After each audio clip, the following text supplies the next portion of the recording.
Amém. Deixa eu achar minha anotação aqui. Gente, terminamos 40 dias de jejum. E, assim, acho que quem estava aqui na sexta-feira? Boa. Eu acho que, assim, não ficou dúvidas do quão benéfico, do quantos frutos, né? Quantos testemunhos a gente está colhendo por conta de 40 dias de tempo que, como igreja, a gente se voltou, nós nos voltamos para Cristo, nós voltamos para a palavra, nós ficamos em oração, nós jejuamos, e ver o quanto isso é poderoso, já na vida de uma pessoa. Quando a gente extrapola isso para 20, 30, porque o nosso chamado ele não foi para uma vida isolada, mas nós fomos chamados para uma vida em comunidade. Nós não fomos chamados para viver numa caverna, mas nós fomos chamados para viver entre irmãos, suportando uns aos outros. E quando eu digo suportar, é bem naquele sentido que você está entendendo. Pessoas riram, consentiram com o que eu disse. Depois o Helder vai subir aqui e vai dar um testemunho sobre essa palavra. E é muito bom. Acho que ninguém vai discordar que foi um período precioso. Acho que por mais que, assim, 40 dias, você deu uma escorregada aqui, trupicou ali, perdeu um dia de leitura da oração, pegou de novo, continuou. Mas é válido. Não é porque dos 40 dias, se você conseguiu render 80%, 60%, ou você rendeu 100%, a medida é para cada um, e o fruto vai ser dentro da vida de cada um. E como eu já falei aqui antes, né, quando nós colhemos, quando a nossa vida com Cristo traz frutos, não sou eu que me alimento com esses frutos, mas na verdade são aqueles que estão ao meu redor, porque a árvore não dá fruto para si própria, mas ele dá fruto para os outros. A árvore fornece alimento para todo um ambiente, um ecossistema que está em volta, e não para nós. Mas esse não é o foco. Mas eu vi muitas bênçãos, eu vi testemunhos, a gente se alegrou pra caramba. Provavelmente pecados foram confessados, inclusive eu queria confessar um pecado meu aqui, deixa eu até tomar água aqui. Não riam, é sério. Eu não consigo. A gente estava aqui, né, sexta-feira, todo mundo trouxe, né, o seu pratinho de coisinhas, de docinhos, de salgadinhos e tudo mais. Beleza. Aí eu fui na Adriana antes e preparei a minha porção dessa ceia, vamos dizer assim, e comprei o meu x-salada.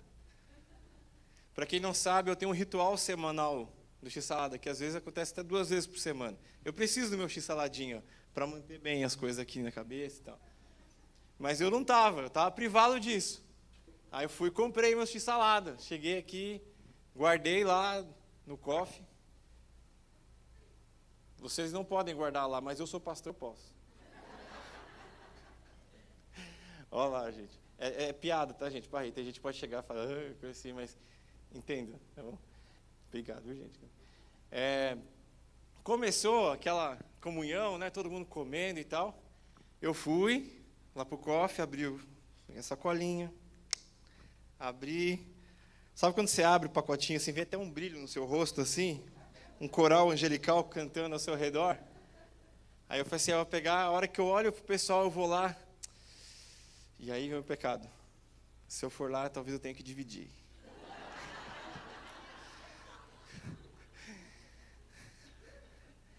Acho que eu vou comer aqui mesmo. Coloquei na parte mais muqueada possível do balcão. E ali eu me deleitei. E ali a minha alma se satisfez. Naquele momento. Perdão, igreja. Na próxima eu vou oferecer para vocês. Tá bom? Ai. Gente, mas aí, passou sexta-feira, entrou o final de semana, terminou o jejum. E aí é o tema da pregação, que eu ia fazer uma arte, mas quando eu terminei eu estava com uma preguicinha, falei, vou no raiz mesmo, vai sem arte mesmo. Terminou o jejum. Ponto. E agora? Puf, exclamação. Tcharam, aquela musiquinha de suspense. Terminou o jejum. Cara, quantos testemunhos, quantas bênçãos, quanta gente sendo, sabe, restaurada, quantas famílias sendo impactadas, cara, como foi precioso para a gente. Os cultos aqui, assim, estavam numa atmosfera muito diferente, assim. Na semana passada, acho que quem estava aqui, foi poderoso demais. A gente sair, depois pude ter um tempo com o Dário, e ele estava falando assim, como a igreja é, sabe, leve, como a igreja estava, sabe, receptiva. E assim, aí você faz, tem gente que quer pregar aqui, às vezes não precisa nem fazer apelo, já começa a vir, geralmente o pastor Nivaldo puxa aqui já vem para o apelo aqui, já vem uma galera atrás. E às vezes a pessoa não precisa fazer apelo, o pessoal já vem receber e tudo, mas por quê? Porque o coração está, sabe, azeitado, o coração está molinho, o coração está fofinho, terra fofa, sabe? Está receptível para receber. Às vezes a gente vem assim, às vezes joga algumas palavras muito duras assim na igreja, mas tem um momento, sim, tem que ter. Mas a gente tem que reconhecer, cara, eu acho que nós como igreja, nós estamos no caminho certo. Amém? Nós como igreja, nós estamos caminhando, sim, pela trilha correta. Você quer um exemplo disso? O que você está fazendo amanhã, 6 horas da manhã? A gente está se reunindo para orar online, mas a gente está se reunindo, a gente está tendo um tempo de oração, a gente está tendo um tempo de ministração, de palavra curta ali, mas que você já começa o dia já bem, você já começa o dia já alimentado. Tem o plano de leitura de oração, que vamos terminar agora essa semana, fechando já Apocalipse, partimos lá de Atos e vamos chegar até o final de Apocalipse. Leitura da palavra. Fora os cultos e fora tudo isso, acima de tudo isso, jejum, 40 dias de jejum. Gente, o que acontece com um povo que junto, em unidade, jejua, ora, lê e medita a palavra? Não tem como dar errado. Não tem como dar errado. Nós vivemos como comunidade, em alguns anos anteriores, assim, outros momentos que foram preciosos para nós. Mas pela minha experiência aqui, em 10 anos nessa igreja, meu coração, ele tende muito a dizer isso, eu falo isso com muito temor. Nós estamos vivendo o melhor momento nessa igreja. Amém? Muitas coisas, mas teve aquele tempo que vinha e era milagre, não sei o quê, taraná, piriri, pororó. Foi muito bom para aquele tempo, mas nós estamos vivendo a porção para esse momento agora. E nós não estamos nos calando. Não é normal, gente, uma igreja abrir mão de um acampamento de jovens no carnaval e botar todo mundo na rua para evangelizar. Não é normal. Não é normal você jogar isso mais para frente, vai ser, cara, talvez a gente comprometa, talvez a gente nem consiga fazer, não sabemos. Mas nós estamos entendendo que o chamado para nós, nesse momento, nesse feriado de carnaval, é ir para a rua e pregar o evangelho. Sem julgar outras igrejas que vão e fazem o acampamento. É bom, é benéfico. Mas para nós, como comunidade, não fazia sentido para nós fazermos isso. Terminou o jejum. Vai terminar agora o plano de leitura de oração. O plano de leitura bíblico agora, essa semana. Já terminou? Terminou. Porque eu estava olhando na sala de oração, ela estava faltando uns tiques, e falei assim, será que eu comi bola? Mas terminou. Terminou o tempo de jejum, terminou leitura bíblica. A oração vai continuar. Mas terminou o jejum, terminou o plano de leitura bíblica, o que você vai fazer agora? Nós vamos continuar. Certo? E a pergunta que eu faço nesse momento é assim, você vai depender do quê? Você vai depender de uma convocação da igreja? Vamos agora mais jejum de Daniel, 21 dias, água e legumes. E nananã. Cada igreja tem um jejum de Daniel diferente, você já escutei uns montes já. Mas assim, 21 dias de jejum. Nossa, 21 dias de jejum, vamos lá. Então, mas será que talvez o Espírito Santo já não fale para você? Talvez você já não tenha, talvez, uma maturidade espiritual para que você já possa compreender que existem convocações, mas o mais importante para a igreja é que jejum, leitura da palavra e oração sejam culturais. É da cultura dessa igreja jejuar, é da cultura dessa igreja ler a Bíblia, estudo bíblico, é da cultura dessa igreja se reunir para orar. Você pode dizer isso hoje? Não responda.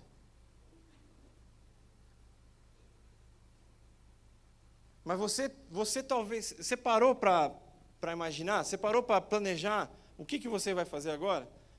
Lemos Apocalipse, eu vou ler o que agora? Você parou para pensar nisso? Você parou? Você está entendendo que você agora, a gente precisa dar continuidade? E aí é onde mora o principal desafio? É dar continuidade, é dar constância. De hoje eu estou com 40 anos. Será que com 90 anos eu vou estar nessa constância? Será que daqui 45, 55 anos, se Deus me abençoar e chegar lá? Porque eu estou batalhando para chegar lá. Ainda. Por quê? Porque eu fui ter minhas filhas com 36, 40. Se elas forem levar o mesmo tempo que eu, para ter filho, eu vou ser avô lá depois dos 70. Eu tenho que estar bem de saúde, gente. Eu não quero ser o avô da bengalinha, não. Eu quero ser o avô sarado. O meu avô lá pegando onda. Meu avô é brabo. Não sei o quê. Olha lá meu avô lá pregando no carnaval com o povo lá. O bicho é doido. Não sei o quê e tal. Shape. Cabelo comprido ainda. Tá vendo? Bronzeado. Ministério Aliança Los Angeles. Não. Aí já fui demais. Não, o meu negócio é aqui na Cursino mesmo. Minha casa é aqui. Eu queria ler um texto com vocês agora. Não, antes do texto. Não, vamos ler o texto, agora eu já falei. Mateus 4. Coloca aí, produção. Mateus capítulo 4, a gente vai ler do versículo 1 até o versículo 11. Então Jesus, eu vou ler na Bíblia aqui, vai parecer mais espiritual. Então Jesus foi levado pelo Espírito ao deserto para ser tentado pelo diabo. Depois de jejuar 40 dias e 40 noites, teve fome. O tentador aproximou-se dele e disse: Se és o Filho de Deus, manda que essas pedras se transformem em pães. Jesus respondeu: Está escrito: Nem só de pão viverá o homem, mas de toda palavra que procede da boca de Deus. Então o diabo o levou à cidade santa e colocou-o na parte mais alta do templo e disse: Se és filho de Deus, joga-te daqui para baixo, pois está escrito: Ele dará ordens a seus anjos a seu respeito, e com as mãos eles o segurarão, para que você não tropece em pedra alguma. Versículo 7. Jesus lhe respondeu: Também está escrito: Não ponha à prova o Senhor, o seu Deus. Depois o diabo o levou a um monte muito alto e mostrou-lhe todos os reinos do mundo e o seu esplendor. E lhe disse: Se tudo isto te darei, se te prostrares e me adorares. Jesus lhe disse: Retire-se, Satanás, pois está escrito: Adore o Senhor, seu Deus, e só a ele prestará culto. Então o diabo o deixou, os anjos vieram e o serviram. Nós temos 3 grandes jejuns de 40 dias relatados na Bíblia, entre outros, mas de 40 dias nós temos 3. Elias, Moisés e depois Jesus. Cada um desses jejuns tiveram um propósito específico. Eles não estavam jejuando simplesmente porque eles... E é válido isso. Mas para que eles recebessem e tivessem o coração... Não, eles tinham um alvo para o qual eles estavam jejuando. Eles estavam jejuando, eles precisavam dar aquela... negar a sua alma, negar a sua carne, para que o Espírito falasse sobre eles de forma mais forte, porque deles dependiam muitas coisas. Eles tinham uma responsabilidade muito grande. Elias, depois daquela batalha onde ele ora e desce fogo do céu e mata os profetas de Baal. Ele sai dali porque ele estava com o espírito cansado, ele precisava dar aquela renovada, ele precisava descansar, ele estava fugindo para não ser morto, e ele é levado para uma caverna, ele passa 40 dias ali. Depois a gente tem Moisés, que ele faz isso em favor do povo. Depois ele volta com os 10 mandamentos, ele volta com instruções para o povo, mas ele faz um jejum ali, não era exatamente por ele, mas ele está fazendo para que o povo fosse salvo. Ele puxa para si a responsabilidade para salvar um povo todo. Jesus, quando ele sai do seu jejum de 40 dias, e é aqui que eu creio que é o nosso principal exemplo no momento como igreja, é que ele sai desse jejum, ele é tentado, assim como Adão e Eva foram tentados, só que ele é aprovado, e ele segue então para o seu ministério. Sexta-feira, nós tivemos aqui um tempo de oração no final, e uma das orações que foi feita, foi para ministérios. Aquele negócio ficou na minha cabeça. Eu não lembro direito quais foram os outros temas que foram orados, porque na minha cabeça não guarda muita informação. Mas esse negócio ficou na minha cabeça. E quando a gente vê assim, que Jesus ele é tentado, depois ele vai para o ministério. A partir dali ele já começa a pregar. Dali ele já escolhe os seus discípulos. Dali ele começa a curar. E a partir dali ele ainda mantém tempos, uma disciplina de oração. Você vê textos falando que ele sai do meio do povo, do meio dos discípulos, ele vai para um lugar sozinho, porque ele precisava ter um tempo com o Pai, ele precisava orar, Jesus também precisava disso. Meu querido, e que você, se ele precisou, por que você não? Jesus ele estava entendendo que ele tinha um propósito, ele não podia falhar com aquele propósito.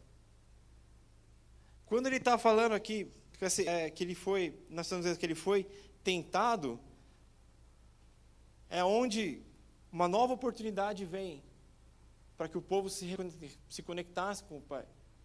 O homem nasceu conectado com o Pai. Pelo pecado, pela tentação, aquele mesmo que tentou Jesus aqui, tentou lá no Adão e Eva no Éden, aonde eles caem, aonde eles falham, só alguém plenamente espiritual, alguém advindo do próprio Deus, nascido em espírito, poderia ser aprovado nessa situação. Ele poderia chegar e falar: se você é o Filho de Deus, então pula daqui. Fala assim: então toma essa. Pula, chega lá, aí ó. E aí? Transforma essa pedra em pão. Ele poderia fazer isso. Só que se Jesus tivesse cedido, teria sido por vaidade. Se Jesus tivesse feito isso, seria para provar para o diabo quem ele era. Ele não precisava fazer isso. Não fazia parte do propósito de Jesus provar para o diabo quem ele era. Porque Jesus não veio para calar a boca do diabo. Jesus não veio para derrotar o diabo. Isso foi por tabela. Mas ele veio para morrer, ele veio para ser crucificado, para derramar o seu sangue, para ser o sacrifício perfeito, para que nós fôssemos comprados, lavados pelo sangue de Jesus, e mais uma vez nós pudéssemos nos reconectar com o Pai. Eu imagino nessa cena, talvez Jesus, em uma fração de segundo, pensando, assim: não, eu não vim aqui para provar nada para ninguém, eu vim aqui para cumprir a vontade do meu Pai. Amém? Eu vim aqui cumprindo um propósito, eu vim aqui dar início a um ministério. Eu vim aqui curar pessoas, eu vim aqui vim aqui porque meu Pai me designou, mas eu estou aqui para curar o enfermo, eu estou aqui para cuidar do pobre, eu vim aqui para receber a viúva, eu vim aqui para abraçar a prostituta, eu vim aqui para sentar na mesa daqueles que não valem nada, para mostrar para eles que eu amo cada um deles. Eu vim aqui para depois no final ser cuspido por eles mesmos, ser chicotado por eles, ser zombado. Mas eu precisava passar por isso. Eu precisava passar pelo Calvário. Eu preciso ser crucificado. Falando isso no passado, né? Para que então a obra seja completa. Amém? E aí vem a pergunta, meu irmão: qual é o seu propósito? Você jejuou pelo quê? Ou, daqui para frente, qual vai ser o seu alvo? Qual vai ser a sua missão? Você quer fazer um jejum, como foi com Elias? Cara, eu preciso vivificar a minha alma, eu preciso trazer a alegria de novo, eu estou cansado, eu estou triste, eu estou com medo, eu tenho uma rainha louca lá, que está botando um exército atrás de mim, e eu sei que se ela me pegar, não vai ser uma morte rápida e indolor. Eu sei que ela vai fazer eu sofrer, ela vai querer me fazer pagar por tudo que eu fiz. Você pode fazer isso. Amém. Mas nós precisamos seguir com essa cultura. Não pode acabar aqui. Amém? Não pode acabar aqui. Na sequência,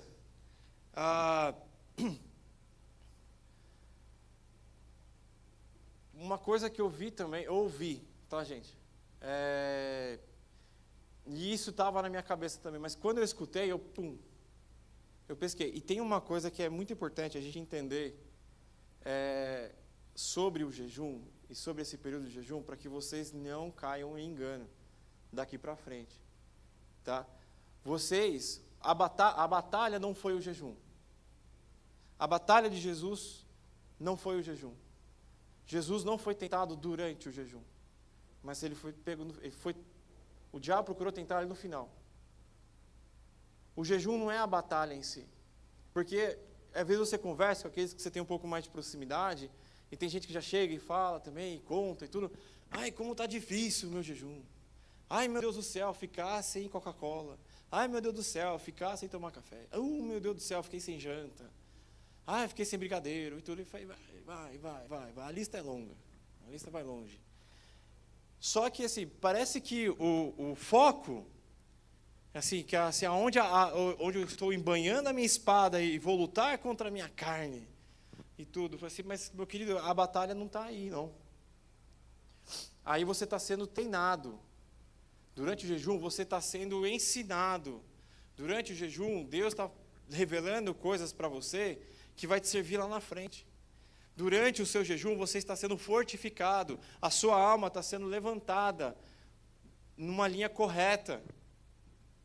Para que, então, ao final do jejum, você não caia em engano. Fala assim, agora eu vou barbarizar.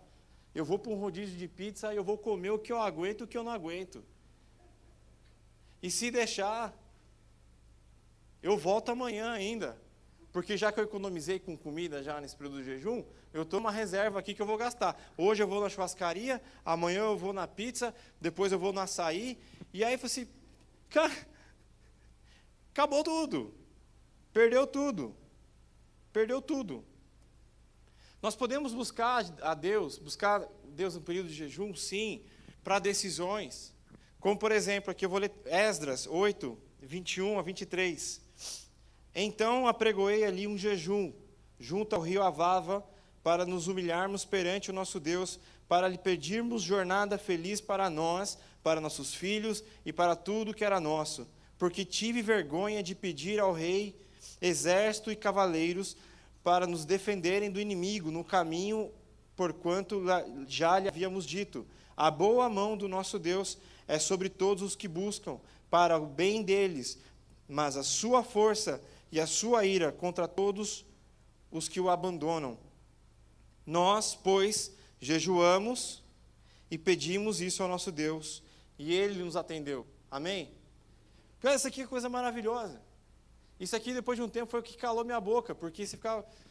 Durante muito tempo da minha vida, eu achava que, assim, eu não posso jejuar para Deus para pedir alguma coisa para mim. Mas o texto aqui está mostrando o contrário. Só que também o que ele está mostrando aqui é algo que ele está pedindo, mas que cumpre um propósito. Por quê? Porque Esdras estava procurando liderar o povo para sair de um exílio que estava na Babilônia. Então, assim, ele não estava jejuando para Deus para ele comprar o PlayStation 14. Ele não estava jejuando a Deus para ele pegar um carro novo. Se você quer jejuar e orar por causa disso, eu creio que o Espírito vai alinhar a sua vontade com a vontade de Deus. Mas ele aqui estava alinhado com a vontade de Deus. O jejum deu essa certeza. O jejum, parar um tempo para receber unicamente de Deus. Eu não vou alimentar a minha alma, mas eu vou alimentar o meu espírito. Eu vou fortalecer o meu espírito e não a minha carne, porque eu preciso tomar a melhor decisão possível. E no final, ele entende. Deus revela para eles a vontade. Deus atendeu o desejo deles. Eles puderam sair. Amém? Amém, gente? Quando a gente começou, vocês estavam com a cara boa, agora vocês estão com a cara de preocupados. Eu vou dar mais um motivo para vocês se preocuparem. Mas a preocupação, acreditem, é para que vocês fiquem alertas. É para que vocês possam criar um muro através da casa de vocês, da família de vocês, do emprego, onde você estiver. Romanos 1, 24. Por isso, Deus os entregou à impureza sexual, aos desejos do coração deles, para desonrarem o corpo deles entre si. Trocaram a verdade de Deus pela mentira, adorando e servindo a criatura, em lugar do Criador, que é bendito para sempre. O que isso tem a ver?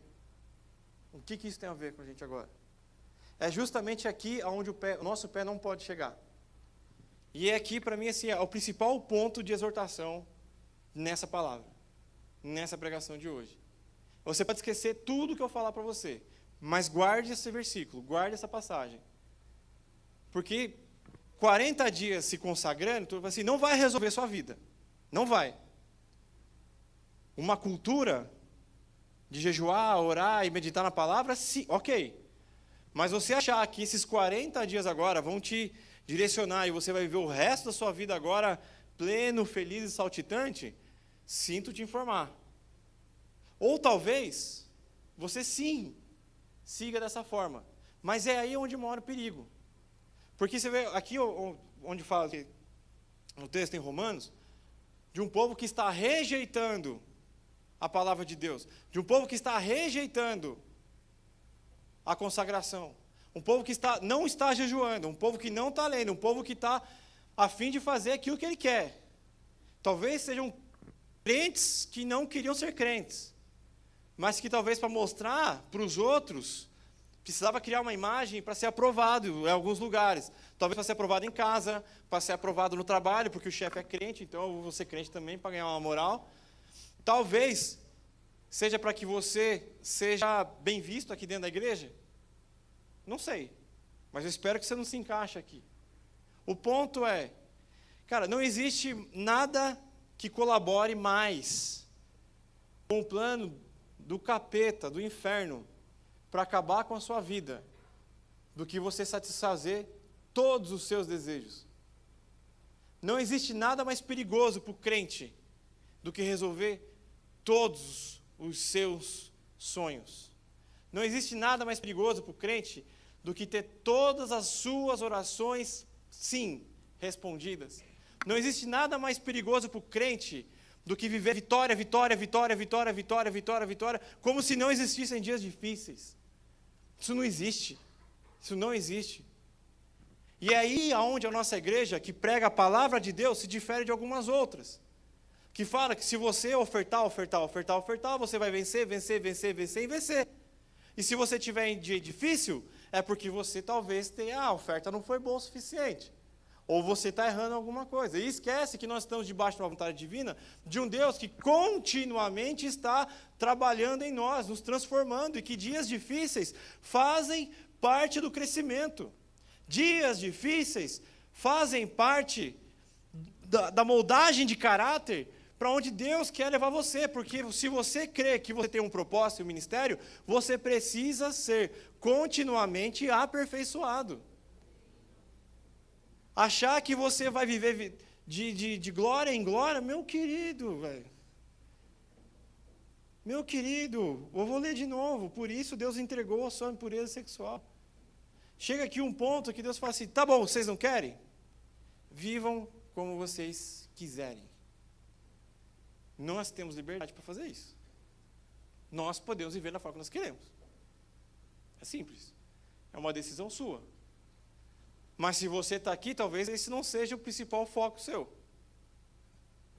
Talvez se você está aqui, né, sentado, ouvindo alguém como eu falar, e dando alguma moral para eu, que não mereço nada, talvez você esteja com um olhar voltado para isso. Nós não estamos falando só de um posicionamento, gente. Nós estamos falando de assim, absorver uma cultura que ela é completamente dissonante com o que é esse mundo. É absorver práticas que não combinam com o que você vê lá fora, vamos dizer assim. É entender que os dias difíceis virão, assim como aconteceu para Elias, ele foi cumprir o propósito, calou a boca da Jezabel. morreram os profetas de Baal. Cara, que é um momento para você mais festejar. Deus é comigo. Deus é... arrebentamos. Imagina o testemunho dele na igreja. Chegando no domingo, depois dos 40 profetas morreram. Que desceu fogo do céu. Que tudo aquilo ali aconteceu. Mas o que acontece depois? Ele cai em desespero, porque ele escutou que a rainha tinha proferido uma sentença de morte para ele e colocou todo mundo atrás dele. Aí eu falei assim, filho, desceu o fogo do céu, meu irmão. Manda. Não seria o natural? Ou talvez assim, ele viu o negócio. Ele viu acontecer na frente dele. Mas ele sai correndo. E foge, foge, foge, foge, foge. 40 dias numa caverna, até que, de novo, ele é levantado. Deus levanta ele, vivifica a alma dele. Por isso, gente, que milagre não convence, muitas vezes. Porque a geração mais incrédula, inclusive mais incrédula que a nossa, foi a geração que viu Jesus na terra. Porque foram aqueles que viram os milagres e as maravilhas acontecendo direto à mão dele e o mataram. Milagre não convence ninguém. Manifestações, a busca pelo sobrenatural, ela é válida. A busca pelo sobrenatural, ela testifica a presença de Deus, sim. Ele testifica o poder de Deus, sim. Mas ele não salva. Ele não salva. Por que Elias, no momento daquele, foi assim, passado 4, 5 mil anos, a gente lembra ainda da história dele. Olha o que o cara fez. Olha o que aconteceu. Mas ele precisava de um tempo onde somente o jejum poderia levantar ele. Deus estava disponível para ele, numa caverna, separado do mundo inteiro. Não poderia ficar ali. No domingo passado, o Dário estava pregando e deu um estalo na minha cabeça, assim, que abriu na mente, assim. Moisés, ele fica 40 anos no Egito, certo? E aí ele tenta resolver o problema de um escravo ali, e ele mata um dos guardas. Um príncipe, letrado, ensinado, cresceu na corte, teve a melhor educação possível, treinamento militar, tudo. Tudo que tinha de melhor, na melhor civilização daquela época. Moisés teve proveito durante 40 anos. Quando ele resolve resolver as coisas pelo braço, então ele entra em maus lençóis ali, e eles fogem. 40 anos. Foram 40 anos para Deus tirar o Egito de dentro do coração dele. A gente ora por bênção financeira, certo? Moisés tinha dinheiro? Sim ou não? Sim. Gente, Moisés estava no palácio sendo criado pela filha do faraó. Ele tinha dinheiro ou não tinha? Sim. Ele tinha a bênção financeira? Sim. Ele tinha finança, talvez a bênção não. Cara, ele tinha educação, ele tinha cultura. Gente, Deus precisou levar ele para um lugar onde ele ficou 40 dias cuidando de ovelha, trabalhando de empregado. Talvez com os escravos no Egito comendo melhor do que ele. Durante 40 anos, Deus vai tirando aquilo dele. Vai tirando o Egito de dentro dele, vai tirando o Egito de dentro dele. Por quê? Porque ele tinha um propósito para cumprir. Depois ele jejua, e a gente já comentou aqui a história. Mas não parece que é inversamente proporcional, se você olhar dessa forma? Você fica 40 anos vivendo em extrema abundância, crendo que ele era talvez até um semideus, dentro daquela cultura. Depois ele precisa de 40 anos para se esvaziar daquilo, até onde ele chega e fala assim, eu sou gago, eu não mereço nada. Talvez ele já tivesse até esquecido algumas coisas de lá. De repente Deus fala para ele, agora que o Egito saiu de você, agora eu vou levar para você aonde eu preciso, quando você vai cumprir o seu propósito. Amém? Irmãos, às vezes você entrou numa dificuldade financeira com um propósito. Às vezes você entrou num período de luta com um propósito. O pós-jejum, ele vem acompanhado de frutos que precisam ser expressos na nossa vida, aonde não tem mais espaço, principalmente no jejum de 40 dias, para duvidar de que Deus é soberano sobre a sua vida. que Ele está te guiando. No dia ruim e no dia mau. No dia pior e no péssimo. E no dia bom também. E no dia bom também. Jesus, ele começa o seu ministério depois de ser tentado pelo maior inimigo das nossas almas. A gente lê o texto aqui, mas se você ler com calma e perceber a profundidade dessa tentação, é uma coisa horripilante.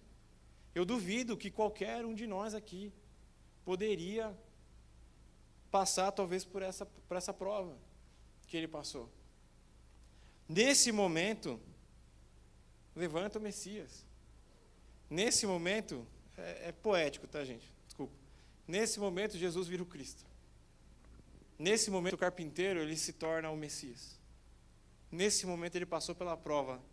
Está aqui o seu crachá, pum, Messias. Está aqui, pode vir. Aqui, ó, a cadeira do Messias. Senta aqui. Ele começa o ministério dele ali, gente. Será que o seu ministério não está começando agora? Amém? Será que a sua célula não está começando agora? Meu irmão, por tudo que é mais sagrado, não permita que esse jejum seja só um ciclo encerrado, que daqui só na próxima convocação para a igreja você vai tomar a iniciativa para fazer algo parecido. Não, acabou o plano de leitura bíblica, comece outro. É 6 horas a hora da oração? Levanta, 6 horas. Aproveita. Ora com a gente lá. Amanhã sou eu, tá? Eu e Gabriel Dias. Ainda. Gente, ainda falando sobre o pós-jejum. A gente vai ver aqui Atos. Tem que terminar. Atos 13, 2-3. E servindo eles ao Senhor e jejuando, disse o Espírito Santo: apartai-me a Barnabé e a Saulo para a obra a que os tenho chamado. Então, jejuando e orando e pondo sobre eles as mãos, os despediram durante o jejum. O Espírito separa Paulo e Barnabé. O pós-jejum foi o envio para a missão. O pós-jejum foi quando separou Paulo e Barnabé, aonde teve os ganhos talvez mais expressivos no Novo Testamento. Era necessário aquela divisão. Não, vamos ficar juntinho aqui. O Espírito chega e fala: não, corta. Você vai para lá. Você vai para lá. Começa o ministério deles. Essa decisão ela é tomada depois de um jejum. Qual é a decisão que você colocou à prova nesse jejum?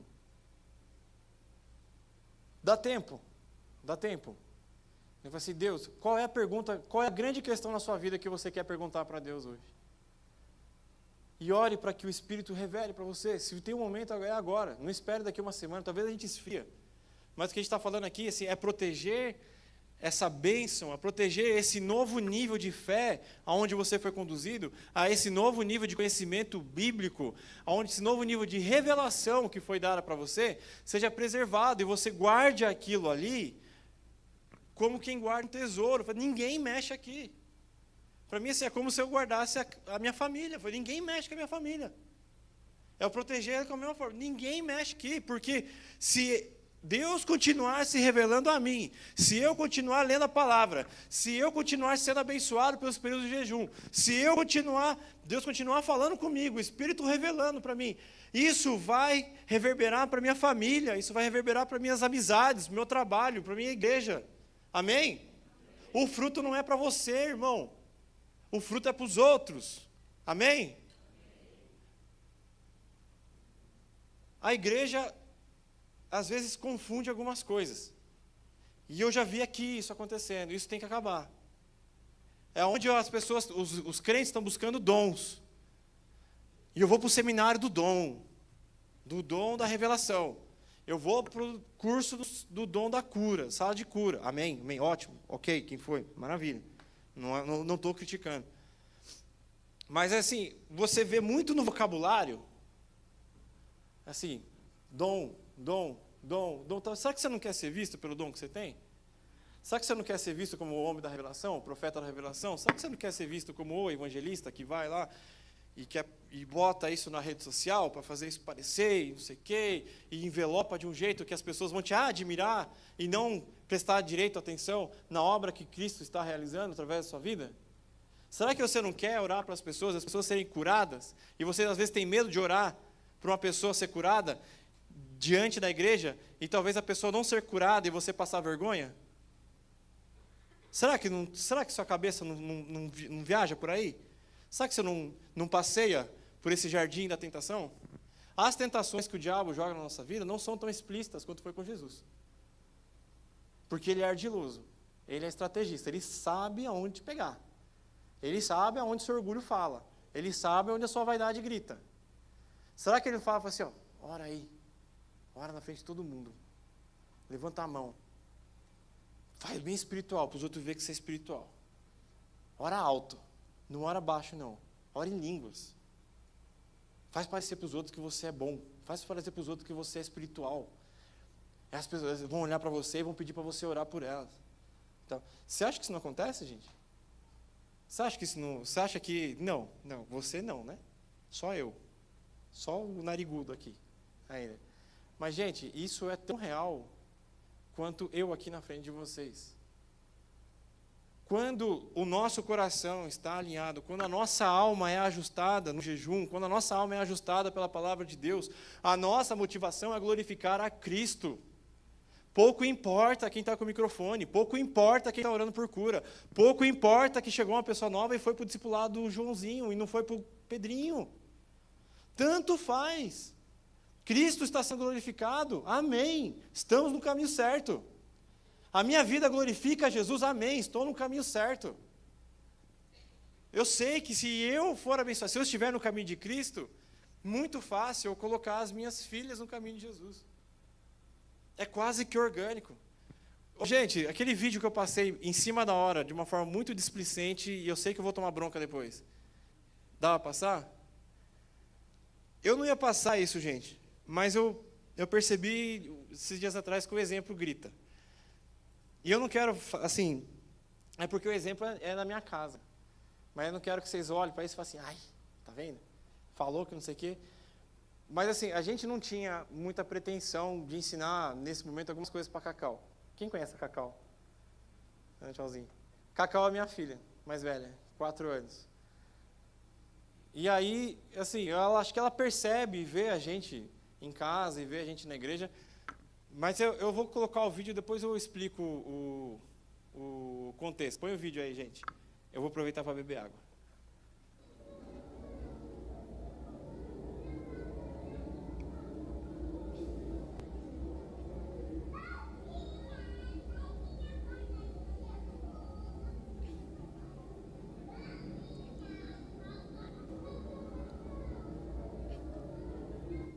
Acho que já foi. Isso aqui foi sexta-feira retrasada, eu acho, ou sexta-feira passada. A Raquel foi pregar lá em Votorantim, aí a criançada estava correndo, estava brincando, ela como sempre. Se ela não está liderando a gangue, ela está articulando meios de liderar, de roubar a liderança de alguém. E aí, num momento, a molecada subiu no palco e começaram a mexer nos instrumentos. Aí eu fiquei observando. Quando eu vejo, ela pegou o microfone, ficou assim, mexendo. Pai, o que ela vai fazer? De repente ela começa a andar e fazer de conta. Eu falei assim, Cacau, o que você estava fazendo? Eu estava pregando. Aí depois eu mandei para alguns amigos e tudo. Aí uma pessoa perguntou para ela, eu vi você pregando, hein? Então, ela, quando eu crescer, eu vou ser uma grande pregadora. Amém. Pô, gente, você pensa o coração do pai como é que fica, velho. Nós nunca ensinamos, nunca falamos para ela que ela tem que ser pregadora. Nunca falamos. Entendi o recado. Nunca falamos para ela que ela tem que ser pregadora. Nunca falamos para ela que ela tem que fazer isso ou isso ou aquilo. O que eu faço e tenho feito nas últimas semanas é ler um devocional que eu comprei para ela. Então, assim, ela já pegou, já curtiu. Então, assim, dá 8h30, 9 horas, ela já corre para a cama. Papai, deita aqui para a gente ler o devocional da Princesinha Cacau. Na verdade, é Diário da Princesinha, mas é Princesinha Cacau. E a capa é rosa, e ela ama a capa rosa. Então, é assim, a gente vai ler, ela repete a oração, depois tem o coelhinho que a gente faz na sombra, depois tem a oração de gratidão. Ela nunca viu a gente pregando em casa. E quando a gente está pregando aqui, ela está lá em cima. Eu falei assim, meu, onde? Onde? Em alguns momentos, talvez ela viu isso aqui, mas o que me enche o coração é que talvez os efeitos do jejum que a gente tem feito em casa, às vezes, a maioria das vezes a Kel faz o dela, eu faço o meu, porque às vezes Deus está ministrando coisas, momentos diferentes para a gente, mas na leitura bíblica, no devocional, na dedicação que a gente tem na casa aqui, meu, quer deixar ela de castigo é falar que ela não vem para a igreja. Ela fica brava, fica pistola. E quem conhece a Cacau sabe que ela fica brava de verdade. Não estou brincando com isso. Então, assim, eu entro numa seara muito perigosa em casa, quando eu falo para ela que ela não vem para a igreja. Estou brincando. Mas, o que nós estamos fazendo, o fruto que nós estamos colhendo em casa é fruto de uma vida que nós estamos procurando cultivar. Eu não quero esperar uma convocação para fazer uma semana de jejum. Eu quero, no meu coração, ouvir o Espírito Santo falar, está na hora de você fazer um jejum. Eu vou te ensinar algumas coisas, mas primeiro eu preciso que você jejue antes.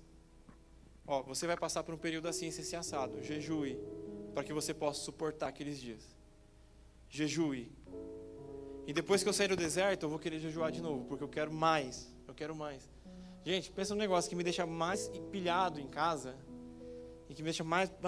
quando eu vou fechar no meu quartinho, e eu vou pegar minhas Bíblias, e vou começar a fazer um estudo para fazer assim, o que Deus vai me falar de novo aqui? De novo, digo, de algo novo, né? O que vem de novidade para mim aqui? O que o meu coração não ouviu ainda? O que Deus quer passar para o pessoal do meu discipulado, ou para a célula, ou para a igreja, ou para mim mesmo? E várias vezes eu estou lá fazendo isso aqui, eu sou interrompido, porque chega a Cacauzinha, senta ali e ela fala, papai, o que você está fazendo? E ela vê, cara, 4, 5 Bíblias na mesa, mais um negócio, 2 telas no computador. Eu não estou chamando ela para ver, olha isso aqui. Assim como ela já me viu assistindo televisão, normal. A gente joga Mario em casa, Super Mario. E ela adora. Mas aqui, o que vem muito na minha mente, na minha cabeça, e eu queria encerrar com essa citação de Romanos 12, 2. Transformai-vos pela renovação da vossa mente. Gente, o jejum, ele tem que preparar um caminho para uma renovação. Você nunca pode sair de um jejum da mesma forma como você entrou. Do contrário, você passou fome, algumas privações, pagou de bonito na hora de falar se estava fazendo jejum ou não, mas efeito espiritual, zero. Quais são os frutos que você está colhendo desse jejum? Mas não fique chateado se você talvez não encontrar nenhum. Converse com seu discipulador, vem trocar uma ideia. Eu adoro tomar um café. Vamos tomar um café, a gente conversar. Isso é importante, esse relacionamento, para ver. Talvez você não esteja ainda enxergando algumas coisas que Deus, o Espírito Santo falou para você. Ou talvez você já fale assim, quer saber, eu vou fazer mais uma semana de jejum. Por que não? Terminou o Apocalipse, eu vou pular lá para Gênesis agora eu quero ler o resto. Amém?